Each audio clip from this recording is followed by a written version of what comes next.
Hello, this is the Provoked Prawn, and this is the NZXT Lift, a fairly understated, lightweight wired gaming mouse from NZXT that's reasonably affordable. This has set you back around $50 or about £40 sterling, so it's pretty cheap, and yes, packs some interesting specs. It weighs in at around 67 grams, although I'll show you it on the scale later on, and it packs in 16,000 max DPI using PixArt's 3389 sensor. It has up to 1000 Hz polling rate and uses Omron mechanical switches that are guaranteed up to 20 million key presses. I've been using this mouse for a couple of weeks.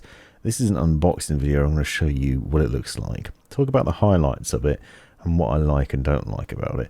It actually has some RGB lighting, which I'll show you later on, but it's otherwise mostly understated.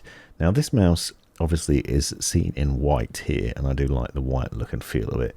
But it's also available in both blue, cyan, purple, red, and even yellow as well. So there's pretty crazy colours out there available directly from NZXT or purchasable on the web. And this is, obviously, as I said, an affordable mouse. It's designed to be ambidextrous, or at least that's the claim, but you will note that there are thumb buttons on the left-hand side, so in my mind it makes it really a right-handed mouse. And it's fairly subtle in its design aesthetic. You'll see that there are some NZXT logos that I'll show you in a minute, but they're barely visible. So to look at, it doesn't really look like much. However, I'm happy to report that it's actually been quite pleasurable to use. It's lightweight, it has a flexible cable, the clicks are pretty nice, it's got some nice large slick areas on the underside, so it moves around the desk pretty nicely, and I'll give you some examples of things like that later on. And it's also just okay. It ticks all the boxes that you'd expect for a gaming mouse, and yet is affordable but doesn't seem to be cheap feeling. It doesn't feel cheap and horrible, and that is something that a lot of the lightweight gaming mice can do. They end up feeling so lightweight and hollow that they just feel a bit cheap in the hand, but this is quite a nice experience. Now, I just come off the back of NZXT's keyboard effort in the Function Mini TKL, and I really like that. I thought it was a really impressive entry into the keyboard space because it has hot swappable switches and everything else. Offers a lot of features packed into a small frame. This keyboard is a bit underwhelming by comparison. It's not overly impressive. It's not something that I'm going to shout about in terms of, wow, this mouse is amazing because it has all these new things and all these other things that other mice out there don't have. It doesn't seem like they're pushing the limits here in terms of what happens with it. However, that's not a bad thing for the price. It still delivers a good gaming experience. It sits nicely in the hand. It's got a comfortable sort of shape to it. It's kind of symmetrical, and hence the ambidextrous nature of it, because it's not slanted to one side for right-handed gamers, for example. You obviously have a lightweight design and a flexible paracord cable so that it just moves around nicely and doesn't add extra weight to the mouse as well. And I've certainly found that is the experience. I personally prefer wireless mice. However, obviously you have a more solid connection with a wired mouse. The downside is that sometimes the cables can snag on things or just add that extra weight that gives you a resistance. That is not the case here. Close-up views of it and you'll see that there are some subtle NZXT logos. There's one on the very front, for example, and you'll just see a little bit of that there. And also you can see just the movement of the switches, those Omron switches. That's a good design. There's no excessive wobble or anything horrible to report here, and just the overall look and feel of it's very nice as well. After using it for a couple of weeks, I'm happy to report also that it still looks the business. It doesn't seem to be picking up any dirty marks or anything on this very pristine white shell, and so I think over time it'll actually hold up. It's got quite a little bit of a matte finish to it, and yet it feels pleasant in the hand. And I've certainly not suffered with any issues with it getting a bit too slippery when gaming. I get quite hot-handed, and yet it doesn't result in like oils or moisture build up on the surface. It's easy to grip onto and easy to game with. Now, I said that this is designed to be a lightweight mouse, obviously competing with the other super lightweight mice out there at the moment. It's not the lightest I've seen, However, it's not the heaviest either. They claim 67 grams. Obviously, with the cable, it's significantly more. But if you nudge that cable off, and it comes in at about 71. Obviously, this is going to vary, and you've got to give some sort of leeway. If you move the cable off the edge, for example, you can see now it's 66 grams. So, you know, depends how fussy you are about that, because obviously you're never going to have the cable completely off the weight of the mouse. But interesting nonetheless. Now, one of the things that I found when I had it on the scales and then plugged it in is the RGB lighting, and I think I'm probably going to do you a disservice right now, because it's going to look incredible because of the reflection on the scales.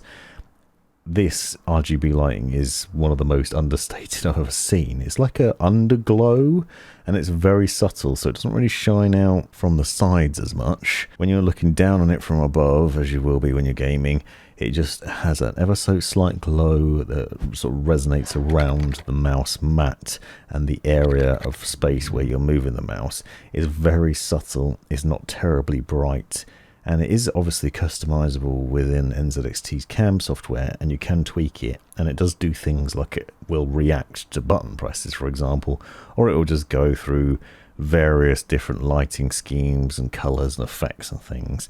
But don't expect the best RGB lighting around. It isn't particularly fancy, and that is obviously part of having a budget mouse. But you can see some of the reaction here, how it affects it when you click on it, and the sort of visuals that you get from that sort of flitting back and forth from the back to the front. And this is on both sides, obviously, so you have a glow on both sides of the mouse. But otherwise, and when you have your hand on the mouse, that RGB is kind of hidden anyway, so it's only really there as a very subtle accent when you're not using the mouse, when it's just sitting on your desk. So whether it adds anything is debatable, but it is a nice sort of aesthetic to it. Now a bit of a sound test for the switches, so you can just hear what that's like.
And you can see that really you're getting a pretty nice mouse, reasonable package, decent specs, and it's pretty reactive. I've been using it for some pretty fast-paced gaming, playing Rainbow Six Siege, Ready or Not, so pretty fast-paced FPS shooters that require a decent amount of accuracy, and I've enjoyed it. It has a DPI switching button on top. Obviously you can switch between various levels, and obviously those side buttons, customize those as well, and I'll show you some of what you can do within NZXT's CAM software. So here we are within NZXT CAM, and you'll note that you can control the mouse and keyboard from here and other things.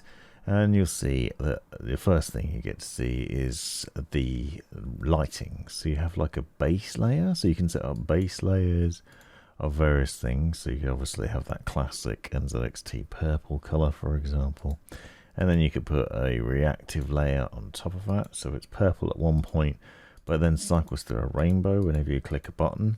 You can also set and choose from a variety of other things, so you can see that you have all these different settings here. One of the points of interest is that you can also choose up to 6 colors to run through the mouse. So basically it's set into little different zones here, so you can see the lighting on either side of that. You can change the speed and other things, and you can adjust the brightness, so you can make it a bit brighter, But again, obviously it's only reflecting down onto the desk, so it's really going to depend on the surface that you have it on as to how reflective that is.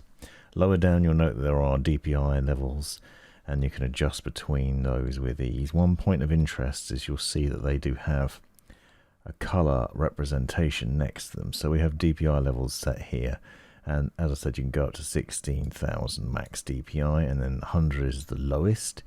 But you'll notice that there's a color for each. So we have red for 400, whatever color that is, pink for 900, white for 1800, and then blue is for 16,000. So we've now set it.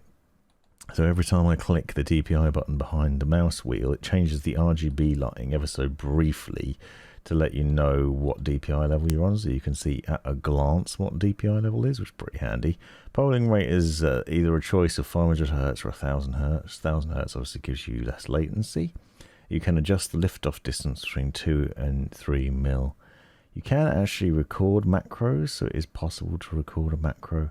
And then there's some button remapping, so you can remap those buttons that you have on the side, and you can see you can adjust. You can have media playback for the side buttons, for example, or you could choose any sort of key press from the keyboard, so you can even let whether that's a letter or one of the function keys or whatever else you like. So there's forward and backward buttons, that's all of these. So you have potential options for lots of different things.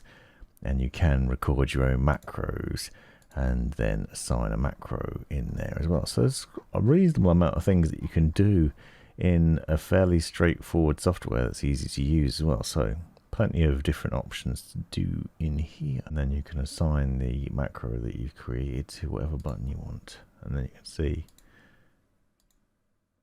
that that option is then unable to be remapped.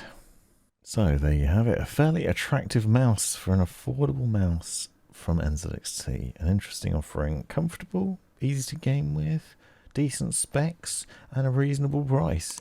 I'm really struggling to find problems with it at this price point, and all told, it's not a bad offering. This has been the Provoked Prawn. Thanks for watching.